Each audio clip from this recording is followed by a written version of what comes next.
Dinggit, lunasan ng bayan, naghihinagpis sa iyong pag-ibig, palalayain at patatawarin.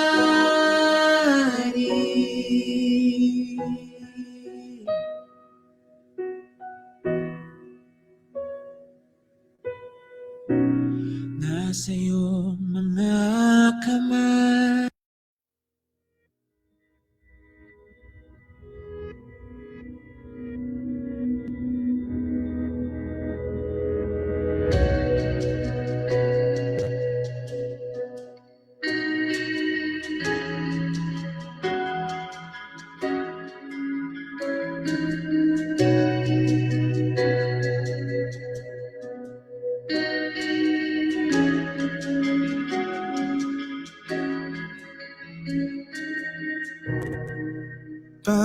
Panginoon, ang nais ko, kagandahan mo ay pagmasdan ang pag-ibig mo sa aking tugon.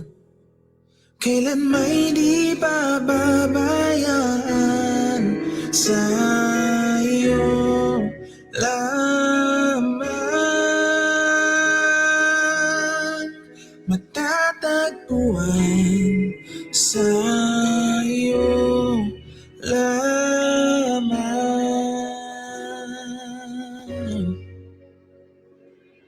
Mananatili sa iyong lilim at sasambahin ka sa dakong lihim. Mananatili sa iyong lilim nang masumpungan ka sa dakong lihim.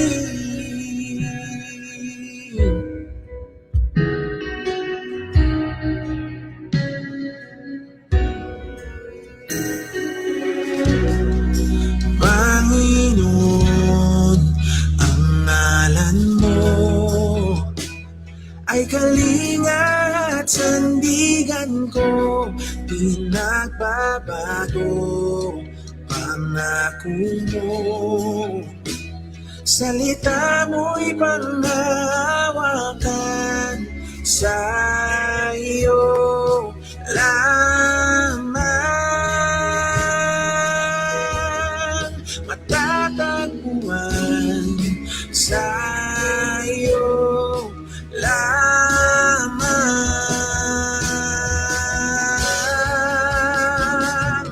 Mananatili sa iyong lilim at sasambahin ka sa dakong lihim. Mananatili sa iyong lilim nang masumpungan ka sa dakong lihim. Mananatili sa iyong lilim at sasambahin ka sa dakong lihim. Mananatili sa iyong lilim nang masumpungan ka sa dakong lihim.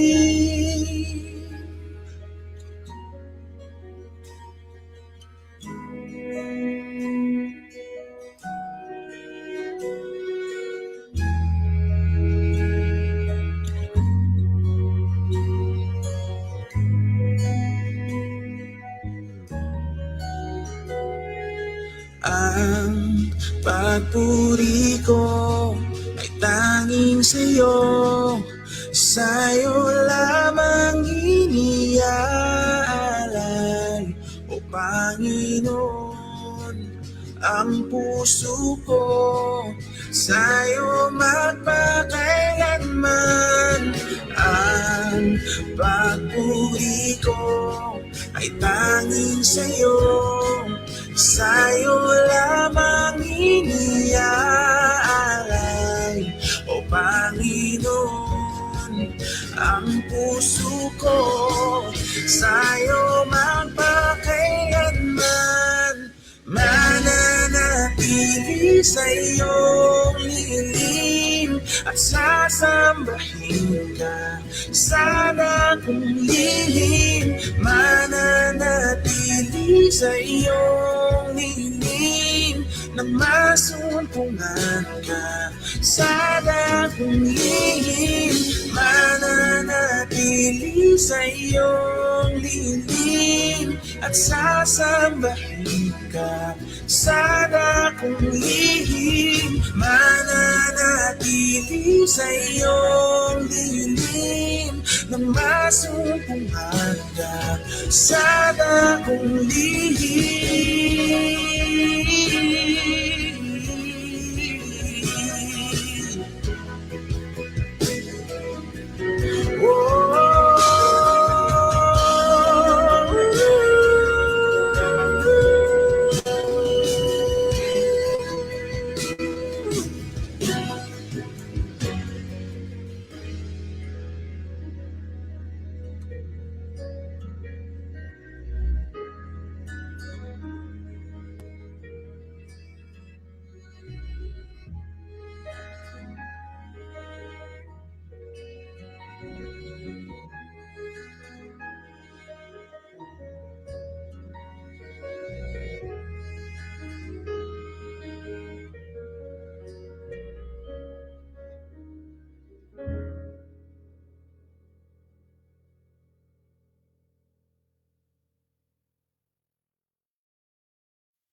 Isang mapagpalang gabi po sa ating lahat, purihin ng Panginoon. Tayo po ay muli magkakasama-sama sa pag-aaral ng salita ng Diyos. Isang mapagpalang gabi po sa inyong lahat. Tunay nga napakabuti ng ating Diyos at ngayon po ay kanyang niloob na tayo po ay magkasama-sama upang mag-aral ng salita ng Diyos. Purihin ng Panginoon. Sige, babati muna tayo. Mapagpalang gabi po sa inyo. Ninang Irma, mapagpalang gabi po. Salamat po sa inyong mga panalangin. Gayun din, siyempre sa kanina, early bird natin. Yan, si Sir Georgie. Mapagpalang gabi sa iyo, si Sir Georgie. Balitaan mo ko kung ano na ang progreso ng requirements mo, and loobin sana ng Panginoon na makapag-umpisa ka ng maaga.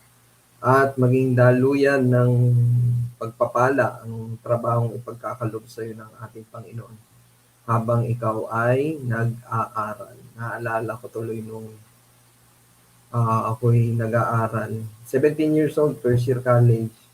Nagtrabaho na po tayo sa McDonald's. At salamat sa Diyos kasi nung time na nag-apply ako nun, ipinanalangin din sa prayer meeting yun na matanggap ako. At hindi ko rin akalain na ang intention ko lang naman ng mga panahon yun na makapag trabaho, part-time job is para may pandagdag baon, para siyempre, para hindi nahihingi kay Mima o kay Dida. Pero po rin ang Panginoon, until now, at tayo po ang inyong lingkod ay nandoon pa rin po sa trabaho pinagkaloob ng ating Panginoon. So, from crew hanggang sa tayo po ay makarating sa posisyon po natin ngayon. Kaya salamat sa Diyos. So, balita mo ko, si Sir Georgie. So, ayan, mapagpalang gabi kay Ninang Irma, regards po kay Ninong June, at sa buong Talag family. Bumabati rin ang ating kapatiran ng magandang gabi, si Sister Jessa. Ayan po rin ang Panginoon. Malinaw po ba ang ating audio? Naririnig niyo po ba ako na malinaw? Maging ang ating kaninang awitin na lilim mula sa Victory Worship Team. Ayan, si Sister Maribel, mapagpalang gabi din po sa inyo. Pagpalain po kayo ng ating Panginoon. Ayan, bumabati si Ninang kay Pastor Elmer, si Sir Leia. Ayan, pagbati rin po sa inyo. Kamusta na po kayo dyan sa Puray? Puray ng Panginoon. Parating din ni Ninang Irma pagbati kay Pastor Archie. Mapagpalang gabi po, Pastor Archie. Maraming salamat po sa inyong panalangin at nawa kayo po ay nakauwi ng maayos at ligtas sa inyong tahanan ngayong gabi. Puray ng Panginoon po sa buhay po ninyo. Ayan, si Pastor Elmer. Ayan, mapagpalang gabi po, Pastor Elmer. Bumabati rin, Pampuray. Ayan, nag-reply din si Pastor Elmer. Binabati niya rin pabalik si Ninang Irma. At syempre, isa sa mga masigasig na kabataan natin, si Sir Crisel, purihin ng Panginoon at dumaan ang bagyo't hindi tayo inulan ng todo-todo. Pero purihin ng Panginoon, kumbaga hindi na natin kailangan subukan pa or subukin yung flood control, ano? Basta tayo, panalangin natin, hindi nababaha dyan sa lugar ninyo.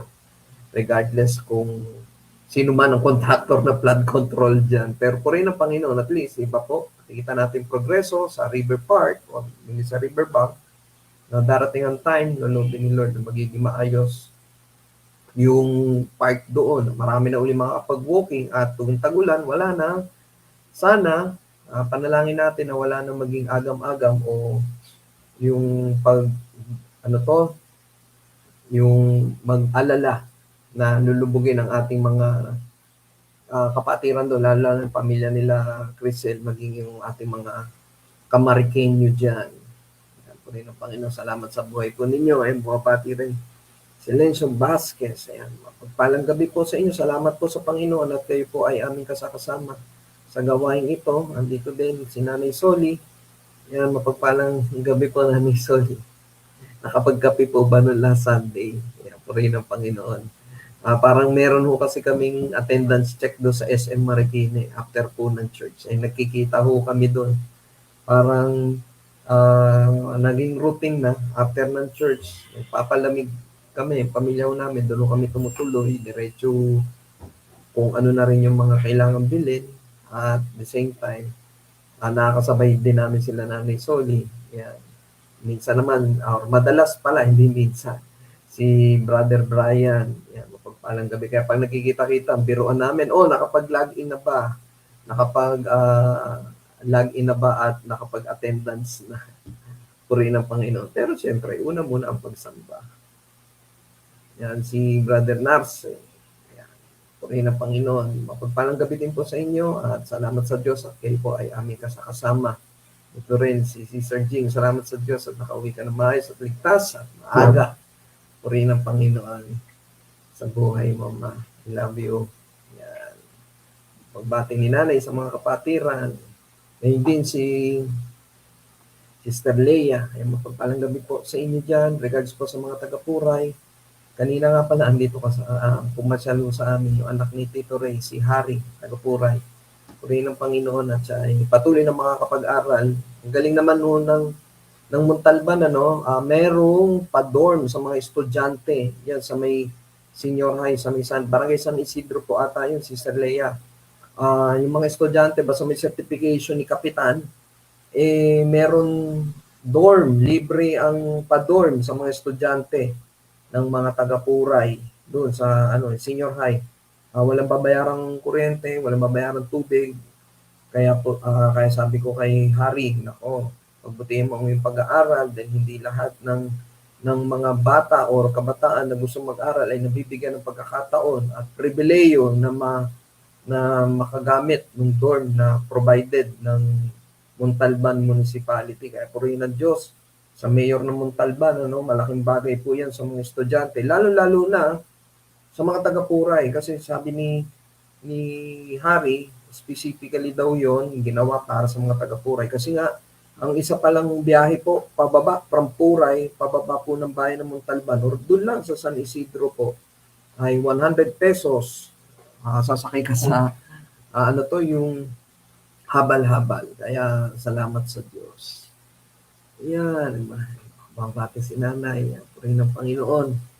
Yan, sabi, loud and clear. So, salamat sa Diyos sa maayos na internet. At sa ating niloob ni Lord na tayo makapag-broadcast. Kasi nga po, nung nakaraang buwan ay nagkaroon po ng aberya. Purihin ng Panginoon at ngayon ay niloob niya na tayo ay magamit at mapangunahan ng bawat isa sa ating Bible study. Sa mapagpalang gabi, Ate Aster from Dubai. Magandang tanghali pala sa inyo dyan. So, purihin ng Panginoon. So, last Sunday, nakita ko sila maray pero hindi kami nagkausap nasa second floor ako sila na doon sa Starbucks. Nagkakape. Ayan. Purihin ng Panginoon. Ingat po kayo dyan. And regards po kay Brother Ivan. Hindi kay si Sir Mai. Salamat sa Diyos sa buhay nyo. Lalo na si Tita Sel, na patuloy na ingatan ng ating Panginoon at ilayo sa anumang mga aksidente. And then si Ate Odi, mapagpalang gabi sa iyo, Ate Odi. Salamat sa Diyos sa buhay mo. And then si Sir Irene. So I think si Sir Irene taga sa Puray Christian Church din ata ito. So mapagpalang gabi po sa inyo dyan. Kung saan man kayo na sa mga oras na ito, kasama niyo po ang ating Panginoon. So bago tayo muli magpatuloy sa ating gawain, pakinggan po muli natin ang isang awiting ito at ito po ay gamitin din po nating isang panalangin. Gamitin ho natin itong awitin na ito na gamitin ho nating panalangin para po sa ating bansa, sa ating kinakaharap na alam naman po natin, hindi lamang po sa krisis sa pagtaas ng gasolina ay napipintong pagtaas na naman po, no? Yun din yun sa nangyayari po sa politika ho natin. Panalangin ho natin at patuloy nyo tayo manampalataya. God is in control. Ano man ang mga nangyayari dyan, patuloy lang tayong magtiwala, manampalataya sa Diyos. Hindi niya ho tayo pababayaan. Basta ho tayo, manalangin ho tayo para po sa ating bansa, sa ating gobyerno. At patuloy na ilayo sa anumang mga sakuna at malalakas na bagyo at lindol pagsabog ng bulkan ng ating bansa. Amen po ba? So wag na tayo maki-comment doon sa social media kung saan panig man o hindi. Kasi wala naman din magiging bearing yung kahit po mag-comment po tayo na kunyari pabor tayo kay ganito, kay ganyan, o si senator ganito, si senator ganyan. Wala naman din magiging bearing yun. At minsan baka yung pa ang maging daan para tayo ay maudyukan ng diablo na makipag-anuhan pa sa social media. Ang isang magandang gawin ho natin, ipanalangin ho natin ang ating bansa, ang mga senator, judge. Ayan, ipanalangin ho natin sila na sila ay makapag-baba ng kanilang husga ng naayon sa kalooban ng Diyos. Ibig sabihin, sa kapakanan ng bansang Pilipinas, hindi ng kung anumang partido sila nakakapaloob. Ayan, sabi ni Ninang Irma, opo, si Sir Irene, taga-Puray, opo, natatandaan ko nga po, sila yung mga masigasig na kababaihan doon sa kasama nila Sister Leia. And amen. So, sumasanayin sila. Tama po, no? Ipag-pray na lang ho natin talaga ang ating bansa. So, bago tayo mag-umpisa muli, tayo po ay umamit at pakinggan ho natin ang awiting ito na pinamagatan pong ligtas. Gawin ho natin itong panalangin para po sa ating bayan at bansa.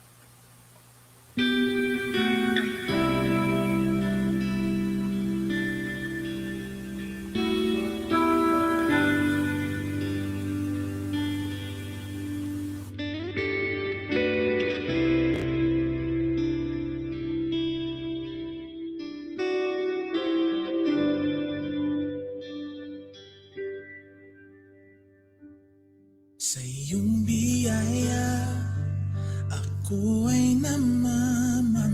Sa iyong kalinga, panganib ay di bantas at pag-ibig mo palaging ligtas ang puso.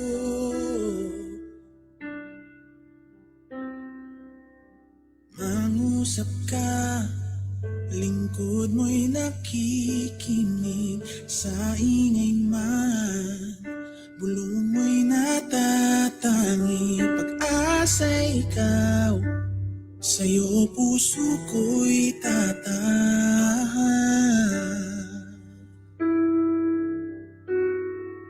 Sandigan ng puso ko ay nahanap sa'yo, Kristo, pangalan mo, kanlungan ko, kailan pa man.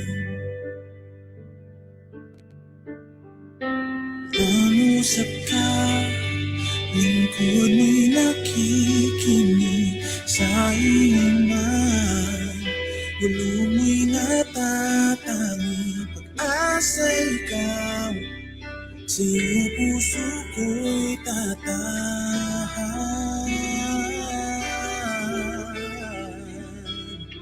Sandigan ng puso ko ay nahanap sa'yo, Kristo, pangalan mo, kanlungan ko.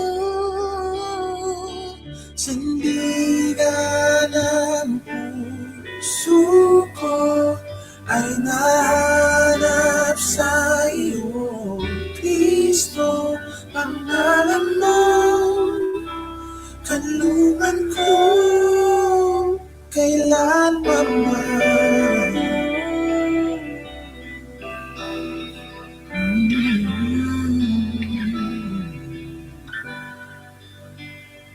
Kailan pa man.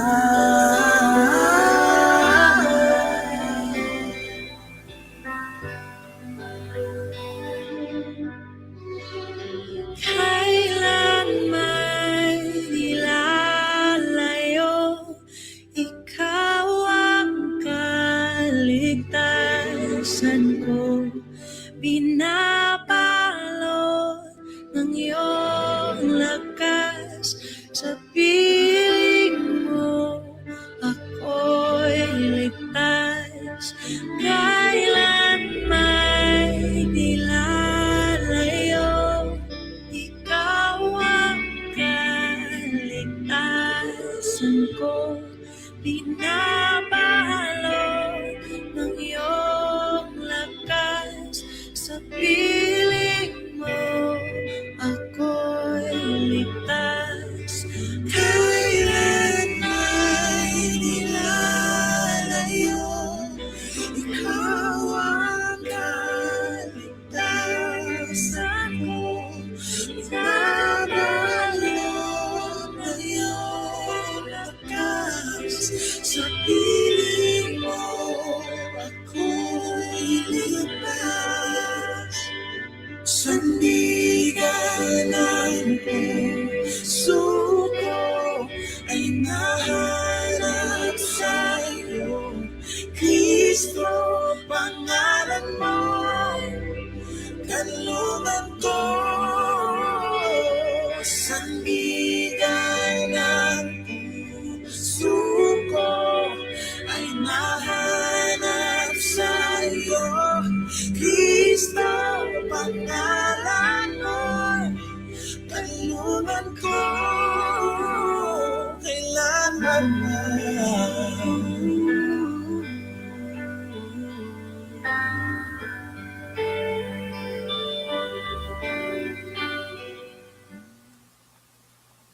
Amen and amen. Tunay nga, Lord, na sa kalagayan po ng aming bansa, patuloy po namin pinangahawakan ng mga salita mo, at patuloy po namin panalangin, Lord, na kayo po ang siyang mangibabaw, Panginoon. Kayo po ang siyang may control sa mga nangyayari po sa aming bayan, ang aming pananampalataya at tiwala ay sa inyo lamang po namin iniaangkla. Pinupuri ka namin, pinasasalamatan, Panginoon, dahil alam po namin hindi niyo po kami iwan, hindi niyo po kami pababayaan. Patuloy, Lord, na ang aming mapurit pa salamat dahil sa iyo lamang po namin iniaalay dahil kayo po ang karapat-dapat na tumanggap ng lahat ng ito.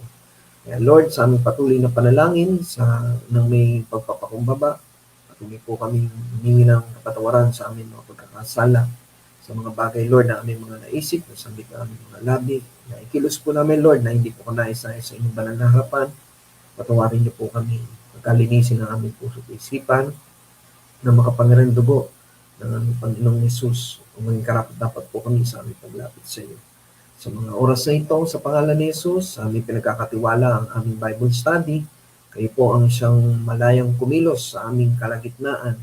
Bagamat hindi po kami magkakasama physically, at spiritually, Panginoon, virtually, Panginoon, kami ay nagkakaisa upang kayo ay papurihan, pasalamatan, sambahin sa spirit at katotohanan, at higit sa lahat, makapag-aral ng iyong salita. Dalangin po namin, Lord, na bigyan niyo po ng karunungan at katalinuhan, na maunawaan po ng bawat isa ang mga salita mo na aming pag-aaralan, maging ang inyong lingkod, Panginoon, na inyong gagamitin upang mapangunahan sa pag-aaral ng iyong salita ang mga kapatiran. Bigyan niyo po ako ng karunungan at katalinuhan, katapangan upang maipahayag ang salita mo at maituro ito, Panginoon, nang naayon sa iyong kalooban at katuruan ng may pag-ibig. Lord, ito po ang aming panalangin ng may pasalamat sa tayong pangalan ni Jesus. Ang lahat po ay sabi ng Amen and Amen. So, purihin ng Panginoon. Ayan. So, may mga bumabati pa. Isang mapagpalang gabi din kay Jack, kabataan ng Puray. Purihin ng Panginoon sa buhay ninyo. Agayon din kay Mamu from Bicol sa Ligaw Albay. Sa mapagpalang gabi. Mamu, sa'yo, kumusta dyan sa Puray? Ganun din, si Sister Linda Soriano, nakita ko nakatunghay din. Ingat po kayo, baka bumabiyahe pa sila. Pauwi na kanilang tahanan. So, purihin ng Panginoon. At ngayong gabi, tayo po ay dadahon na sa ating pag-aaralan. Ang salita po ng Diyos sa ating pag-aaralan ay matutunghayan po natin sa aklat po ng Isaiah 53, verse 3 to verse 5. Sabi nga po sa ating tema ng ating simbahan, ang kasapatan kay Kristo, sabi po sa Filipos 3:11, ang tanging hangarin ko ngayon ay lubusang makilala si Kristo. Purihin ng Panginoon, kaya tayo dumadalo sa Bible study para talagang makilala natin siya. Maranasan ang kanyang kapangyarihan, ang kanyang muling pagkabuhay, makibahagi sa kanyang paghihirap, at maging katulad niya sa kanyang kamatayan. Umaasa ako man ay muling bubuhayin mula sa kamatayan. Purihin ng Panginoon sa kanyang salita. Sabi nga po, kapangyarihan ni Kristo or kapangyarihan kay Kristo, yun po yung ka. Tapos tayo dyan, ng first quarter. Tapos yung sa naman sa kamatayan ni Kristo nung second quarter. At ngayong third quarter naman po, yung pa ay paghihirap kay Kristo. At yung ta, yung tanging hangarin kay Kristo. So samahan niyo po ako na basahin ang salita ng Diyos. Sa aklat po ng Isaiah, babawala po para mas malaki yung mabasa. Sa aklat po ng Isaiah 53:3-5. Sabi po dito, hinahamak siya ng mga tao at itinakwil. Nagdanas siya ng hapdi at hirap, wala man lang pumansin sa kanya. Binaliwala natin siya na parang walang kabuluhan. Tunay ngang inalis siya ng ating mga kahinaan. Pinagaling niya ang ating mga karamdaman. Subalit, inakala nating iyo'y parusa ng Diyos sa Kanya. Ngunit dahil sa ating mga kasalanan, kaya siya nasugatan, siya ay binugbog dahil sa ating kasamaan. Tayo ay gumaling dahil sa paghihirap, sa pahirap na dinanas niya at sa mga hampas ng Kanyang tinanggap. So, purihin ang Panginoon sa Kanyang salita na ating pag-aaralan. At ngayong gabi, ang ating tema ay ang paghihirap ni Kristo Jesus. Ang tanging layunin ho natin sa araling ito ngayong gabi ay maunawaan kung bakit naghirap ang ating Panginoong Jesus at paano ito nakaapekto sa ating buhay bilang mga Kristiyano. So, nabasa po natin sa Isaiah 53, verse 3 to verse 5. At isa sa aralin natin ngayong gabi ay una, ay ang hula tungkol sa kanyang paghihirap. Kung mapapansin niyo po, ang aklat po ng Isaiah, 53, ang nagsasalita po dito si Propetang Isaiah, no? So wala pa po ang ating Panginoong Jesus. So dito, sinabi na niya na, kumbaga ipinahayag na ng Diyos sa pamagitan ni Isaiah na daranas ng matinding paghihirap. Sino daw yung daranas ng matinding paghihirap? Ang Mesayas. At sino nga ba ang ating Mesayas? Siyempre po, walang iba kundi ang ating Panginoong Jesus. Ang paghihirap ni Kristo ay bahagi ng plano ng kaligtasan. Kasi nga, mga panahong yun, walang diretsyong ugnayan ang mga tao sa Diyos. Kasi nga, dahil sa ating mga kasalanan. Hindi siya naghirap dahil sa kanyang sariling kasalanan, kundi dahil sa ating mga kasalanan. Yan ang isinasaad sa Isaiah 53, 3-5. Kaya nga parang ang tanong sa atin ay, ano nga ba ang sinasabi ng 53 tungkol sa dahilan ng paghihirap ni Jesus? Ang dahilan lang naman or ang dahilan ng paghihirap niya ay ang ating mga kasalanan. Hindi ang kasalanan ng ating Panginoong Jesus, bagkus ang ating kasalanan.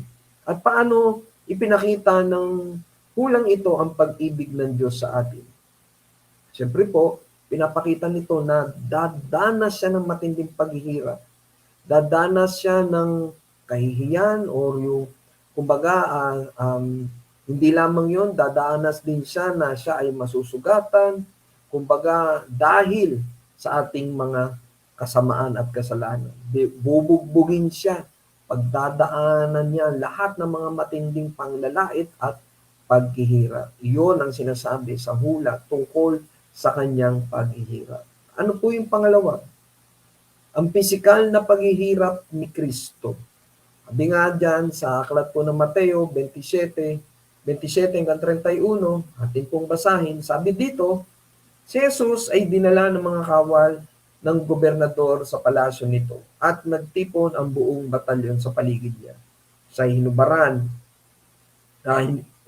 hinubaran nila at sinuotan ng isang balabal na matingkad na pula. Kumuha sila ng matinik na baging, ginawat itong korona at ipinutong sa kanya. Pagkatapos pinahawak sa kanyang mga kamay ang isang tangkay ng tambo. Siya'y luhuran nila at kinutya ng ganito, mabuhay ang hari ng mga Hudyo. Siya'y pinagduduraan pa nila, kinuha nila ang tambo at ito'y inihampas sa kanyang ulo. Matapos kutsain, hinubad nila ang balabal at muling sinuotan ng sarili niyang damit. Pagkatapos, inilabas siya upang ipako sa krus. Grabe po, no? Pag binabasa ho natin tong mga talatang ito, makikita natin paghihirap. Lalo-lalo na po, siguro kung napanood niyo na po yung The Passion of Christ doon, kasi talagang pinakita doon yung paghihirap niya. Siguro sa panahon po ng ating Panginoong Hesus, kung iyon ay merong social media that time, hindi lang siya pinahiya doon sa mga taong nakapaligid doon. Pinost patiyak siya sa social media. Ganon ang ginawa sa kanya. Yan ang mga nangyari. Siya ay nilait at kinutya. Pinatungan siya ng koronang tinik. Kasi nga, dahil hari daw siya eh. So, binigyan siya ng korona. Kaya, tinik ano. Siya ay hinampas at binugbog. Pinasan niya ang krus patungo doon sa krus ng Kalbaryo. Kung saan doon niya kakarapin ang kamatayan upang tayo'y tubusin sa ating mga kasalanan. So nakikita natin dito sa talatang ito, yung aral na naranasan ng ating Panginoong Hesus, ang sakit, ang pagkapahiya, at ang pagtanggi. Pero nanatili pa rin siya naging matatag sa kalooban ng Diyos Ama na nasa langit. Naunawaan niya ang ating mga paghihirap dahil siya mismo ay nagdusa. Kaya nga sabi po sa aklat po ng Hebreo 4:15, no, sa ating pinakapunong pari, ito ay nakakaunawa sa ating mga kahinaan sapagkat tulad natin, tinukso siya sa lahat ng paraan, subalit kailan may hindi siya nagkasala. Kaya nga, kumbaga, nauunawaan ng ating Panginoong Hesus ang paghihirap na ating dinadaanan. Anuman ang mga pagsubok na pinagdadaanan mo ngayong kapatid, anuman ang mga pagsubok na pinagdadaanan ng ating bansa, nauunawaan po tayo ng Diyos. Dahil kung tayo man ay naghihirap ngayon, ay mas matindi yung paghihirap na kanyang tinamasa noong mga panahong iyon. Kaya nga kung tayo tatanungin, paano nga ba nakatutulong sa ating pananampalataya ang kaalaman na nauunawaan ng ating Panginoong Hesus ang ating paghihirap ngayon? Kasi nga, mas matindi pa yung paghihirap na pinagdaanan niya. Sabi nga, di ba po, lahat ng kanyang, lahat ng mga pagdadaanan ho natin, napagdaanan na ho yan ng ating Panginoon. Hindi lang napagdaanan, yan ay kanyang napagtagumpayanan. So, ano po yung pangatlo? Pangatlo, ang espiritual na dahilan ng kanyang paghihirap. Yan, ang espiritual na dahilan ng kanyang paghihirap. Sabi sa unang Pedro 2:24, sa kanyang pagkamatay sa krus, pinasan niya ang ating mga kasalanan upang tayo'y mamatay na sa kasalanan at mamuhay ng ayon sa kalooban ng Diyos. Sa pamagitan ng kanyang mga sugat, kayo'y pinagaling. Purihin ng Panginoon. Kaya nga ang ipinupunto ng salitang ito ay ang pinakamahalagang dahilan ng kanyang paghihirap ay ang pagtubos sa sangkatauhan, ang pagtubos sa ating mga kasalanan. Binayaran niya ang kaparusahan ng ating kasalanan na instead na tayo ang dapat ipapako doon, siya ang ating naging replacement. Dahil sa kanyang sakripisyo, maaari tayong magkaroon ng kapatawaran at bagong buhay sa harapan ng Diyos. Kaya kung tayo tatanungin, ano nga ba ang ibig sabihin ng siya ang nagdala ng ating mga kasalanan? Napakasimple. Ibig sabihin, instead na tayo ang ma-penalize, siya ang naging padrino natin. Siya na ang umako. Di ba po siguro tayo sa buhay mo natin, naranasan nyo rin mo siguro yan. Either na merong sumalo sa inyo or kayo mismo naman yung sumalo sa inyong kapwa na sige na ako na bahala dyan. Sige na ako na ang haharap dyan. Di ba po? So tayo ganun ang ginawa ng ating Panginoon. Pero hindi ho biro at hindi kayang pantayan ni numan ang kanyang ginawa para ho tayo ay mapagtakpan or hindi mapagtakpan yung maako niya na dapat na tayo yung parurusahan. So, purihin ang Panginoon. Ganon kabuti ang ating Diyos. So, ano po yung pang-apat?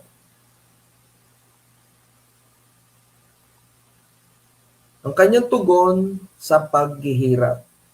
Sabi po sa Lucas 23:34, sabi dito, sinabi ni Jesus, Ama, patawarin mo sila sapagkat hindi nila nalalaman ang kanilang ginagawa.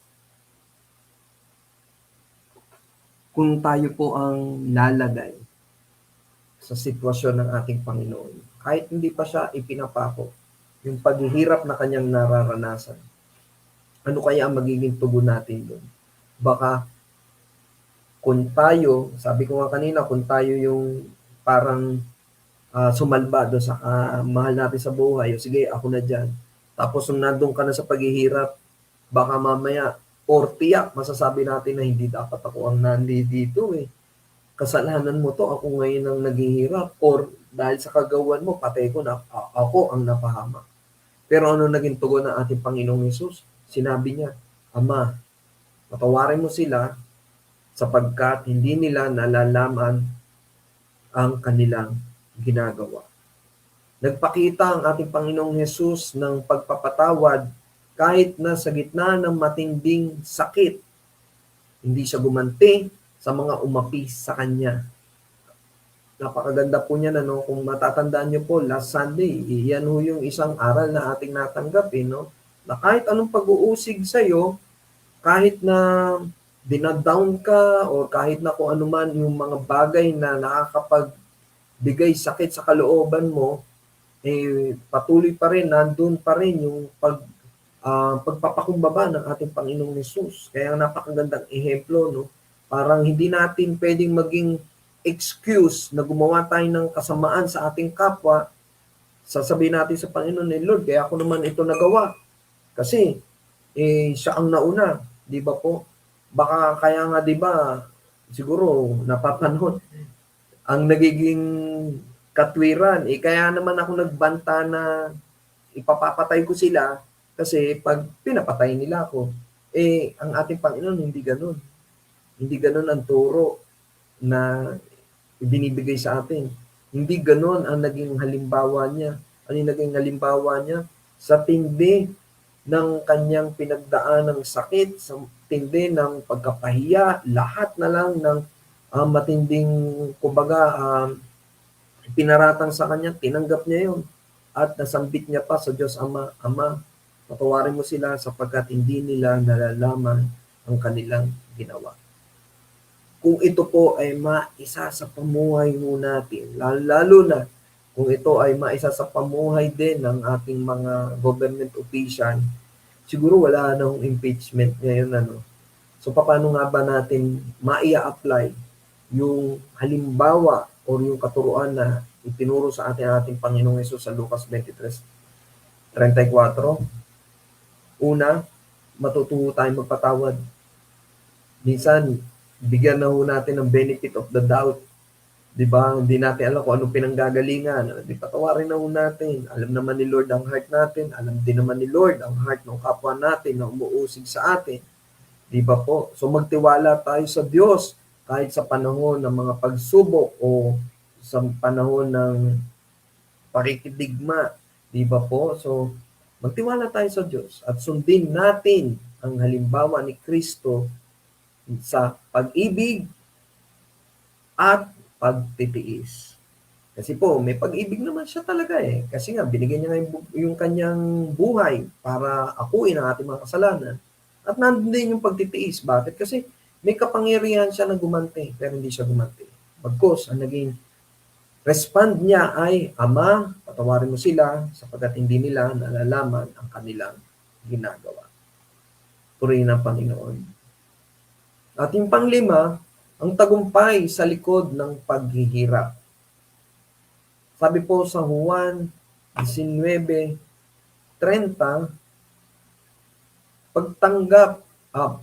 pagkatanggap ni Jesus ng alak, sinabi niya, naganap na.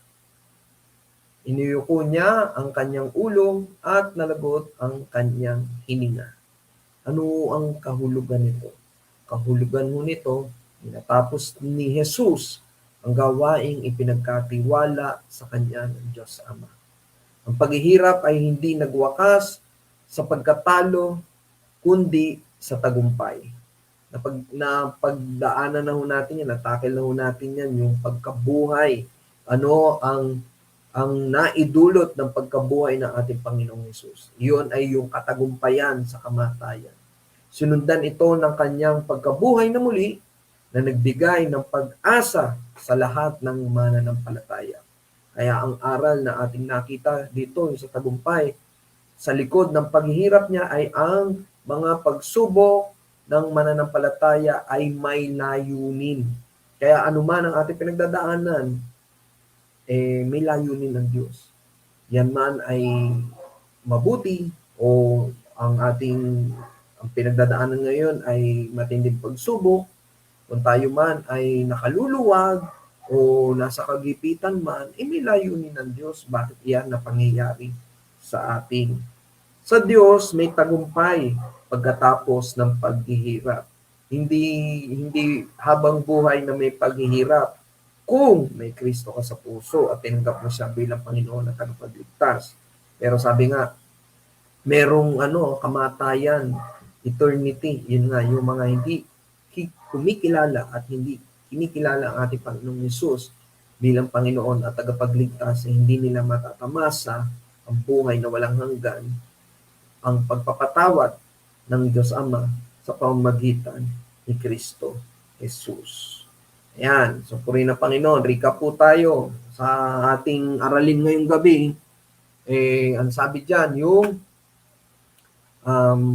ang paghihirap ni Kristo Hesus. So, basa ko natin yan sa Isaiah 53 at isa nga doon sa sinasabi na ang hula tungkol sa kanyang paghihirap sa pamamagitan ni Propeta Isaiah, sinabi niya doon na ang Mesaya ay magkakaroon ng matinding paghihirap sa kadahilan ng ating mga kasamaan at pagkakasala, siya ang magdaranas ng lahat ng ito.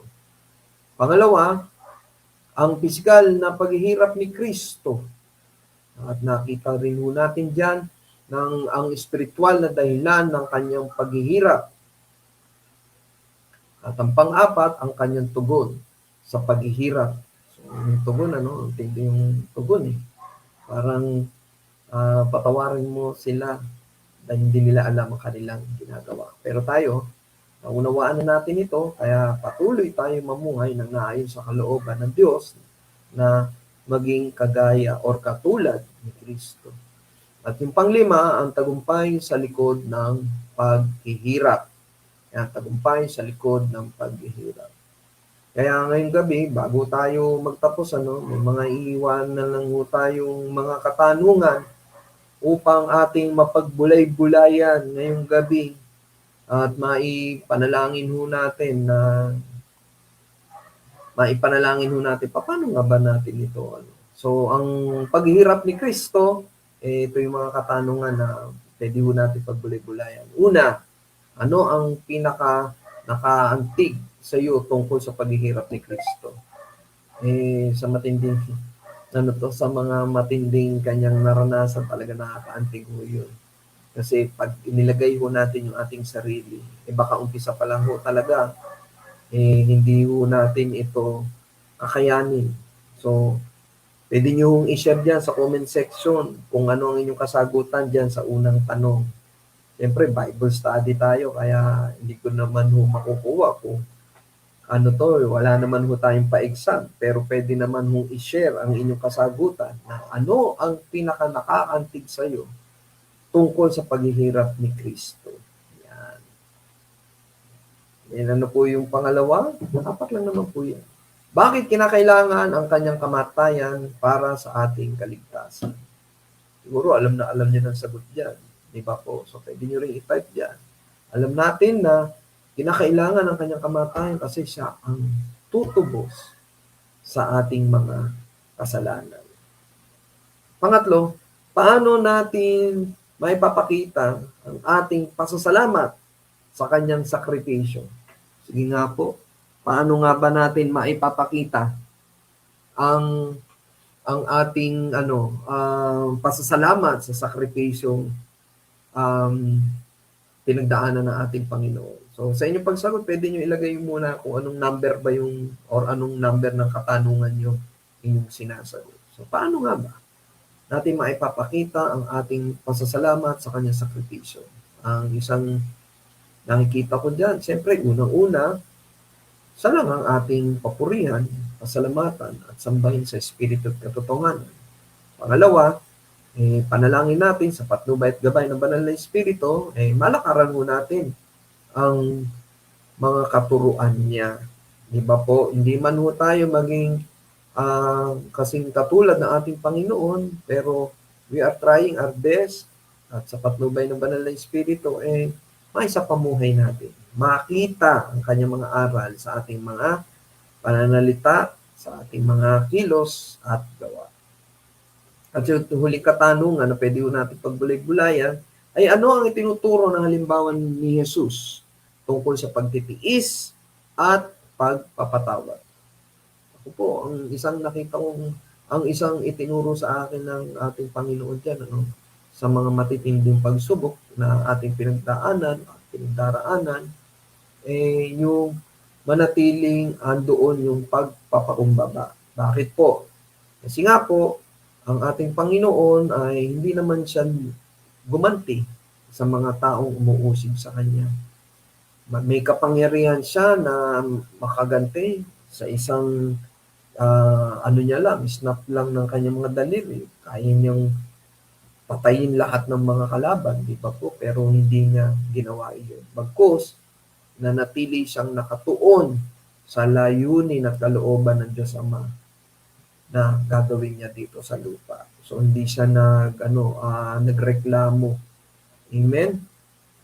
So, muli, sabi nga po sa ating tema, Kasapatan kay Kristo 2026, at tayo ay ando na sa paghihirap ni Kristo. Kaya ang tanging hangarin ko ngayon ay lubusang makilala si Kristo, maranasan ang kapangyarihan ng kanyang muling pagkabuhay, makibahagi sa kanyang paghihirap at maging katulad niya sa kanyang kamatayan. Maasang ako man ay muling bubuhayin mula sa kamatayan. Di ba po? Napakagandang pag-asa po nun. Kaya sa ating pangwakas, sabi po sa aklat po ng Isaiah 53:5, ngunit dahil sa ating mga kasalanan, kaya siya nasugatan. Siya ay binugbog dahil sa ating kasamaan. Tayo ay gumaling dahil sa paghirap na dinanas niya at sa mga hampas na kanyang tinanggap. Kaya nga di ba po, siya ang ating dakilang Diyos, dakilang manggagamot. By her wounds we have been healed. At naranasan niya ang paghihirap dahil sa ating mga kasalanan, kaya siya nasugatan. Kaya siya binugbog dahil sa ating kasamaan. Kaya every time na ito ay ating mababasa or maging isama po natin ito sa ating memory verse, Isaiah 53:5, para sa araw-araw na dumarating sa ating buhay, mapaalalahanan tayo kung ano ang ginawa ng Diyos para sa atin upang matamasa natin ang buhay na walang hanggan. Amen? Amen. So, purihin ang ating Panginoon. Uli, sabi nga po sa ating tema, kasapatan kay Kristo. So, purihin ang Panginoon sa gabing nagdaan na tayo ay muli ang kanyang sinamahan sa gabing ito at niloob niya na tayo ay makapag-broadcast ng maayos at malinaw at nakapag-aral ng kanyang salita.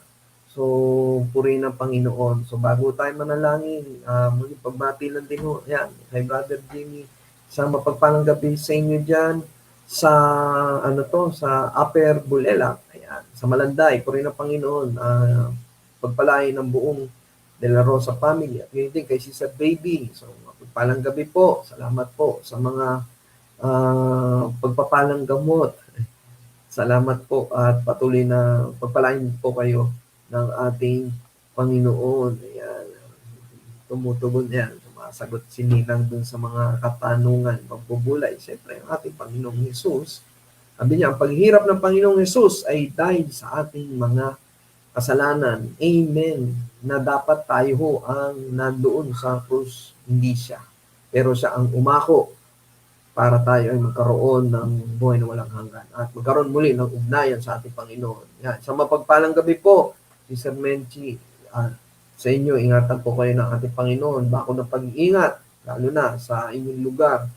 At hindi lang sa inyong lugar, maging sa mga buong pamilya ng Peace of Harvest Christian Ministry. Yan. Sabi din po ni Sister Demalin, yan. Mapagpalang gabi din po sa inyo. Salamat po sa Panginoon.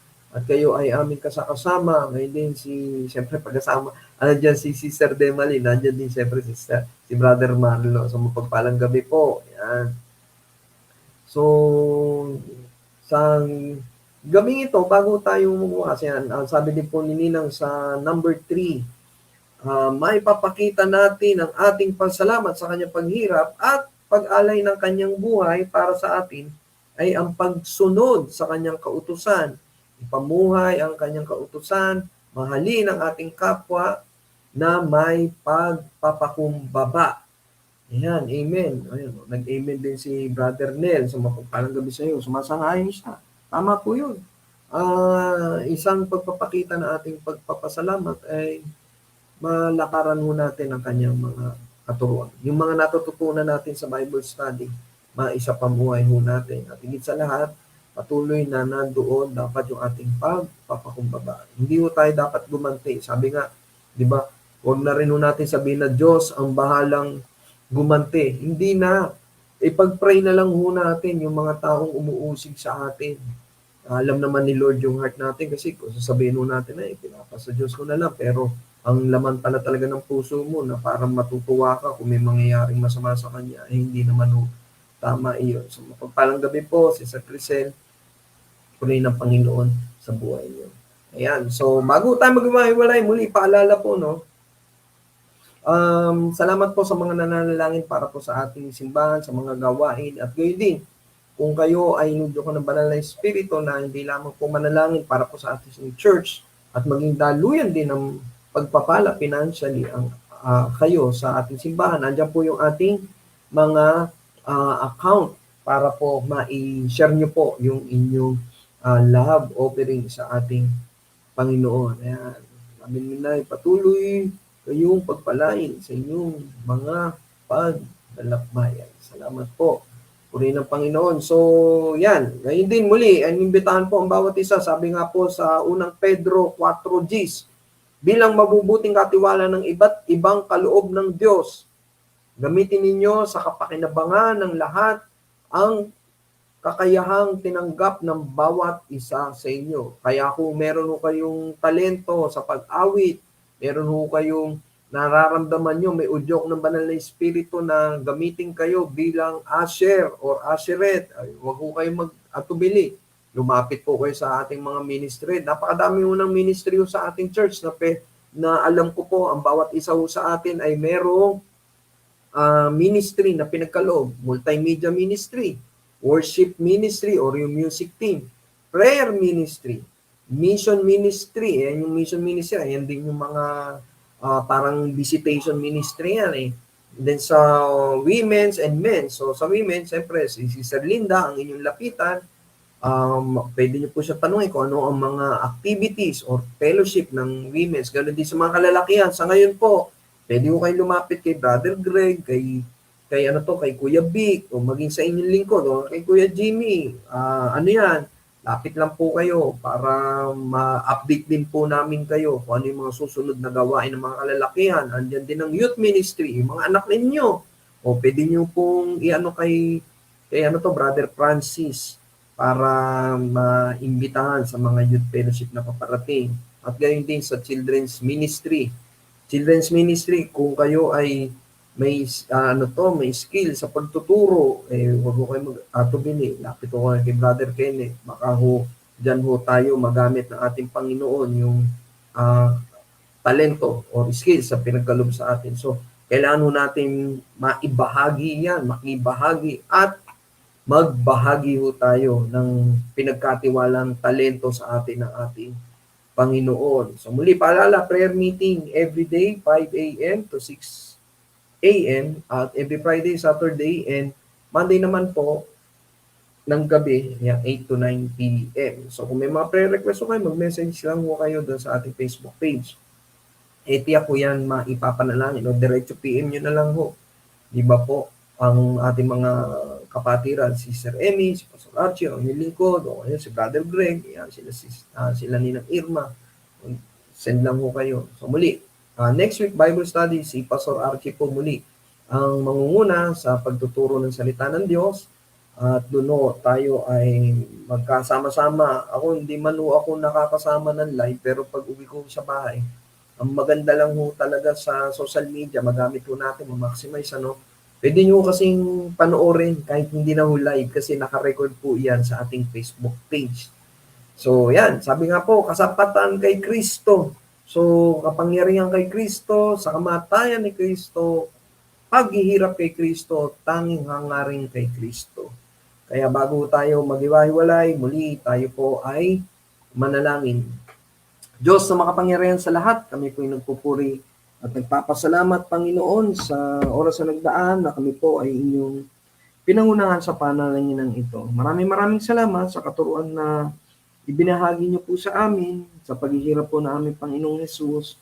Pinaalala niyo po, Panginoon, ang kanyang mga pinagdaanan upang matamasa po namin ang buhay na walang hanggan. Sino mang sumampalataya sa Kanya at kilalanin siyang aming sariling Panginoon at tagapagligtas ay makakamit ang buhay na walang hanggan. Salamat, Panginoong Hesus, sa buhay mo, Panginoon. Kaya Lord, sa gabing ito, patuloy ho naming panalangin na sa patnubay at gabay ng Banal na Espiritu, ito ay aming malakaran, makita ito sa aming buhay, sa aming pananalita, sa kilos at gawa, makita at ikaw ang maluwalhati na meron kaming Diyos na buhay na patuloy na gumagabay sa bawat isa sa amin. Sa pangalan ni Jesus at patuloy din po naming panalangin, Panginoon, na mapangyari po sa aming buhay, sa pamilya po namin, sa Peace of Harvest Christian Ministry, at lalo na po, Panginoon, sa aming bansang Pilipinas at sa bansang Israel ang nasa susulat sa aklat po ng bilang 6:24-26 na pagpalain nawa at ingatan kami ni Yahweh,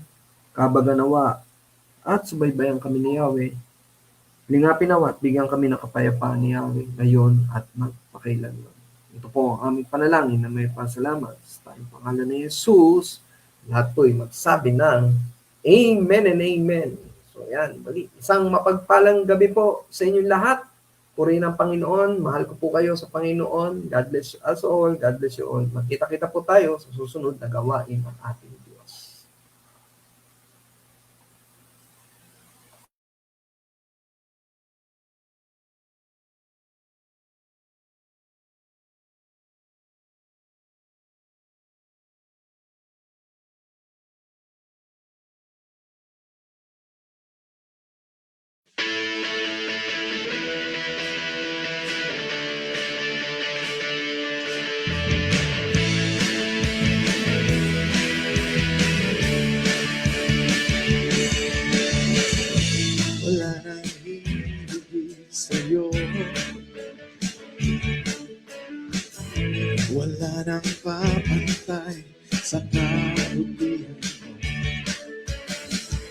Wala nang tutumba sa iyong ginawa. Ako'y sa'yo ngayon at kailan. Yes, Lord!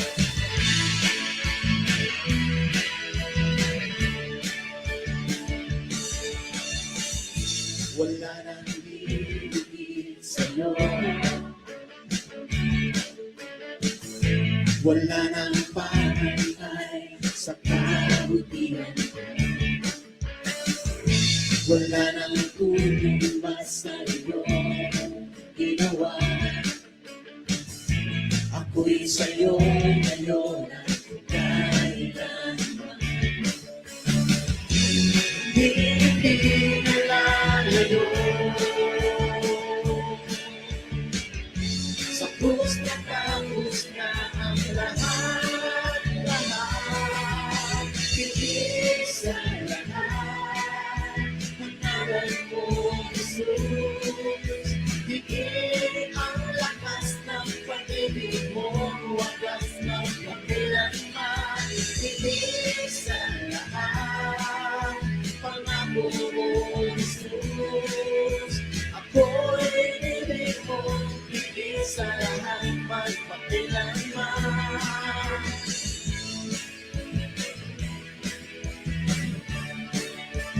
Wala nang hihigit. Wala nang hihigit sa'yo. Wala nang pagpantay sa kabutihan mo.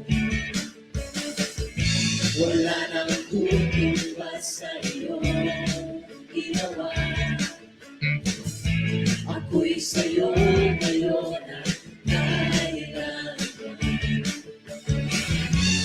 Hindi na lalayo. Sa krus na tapos na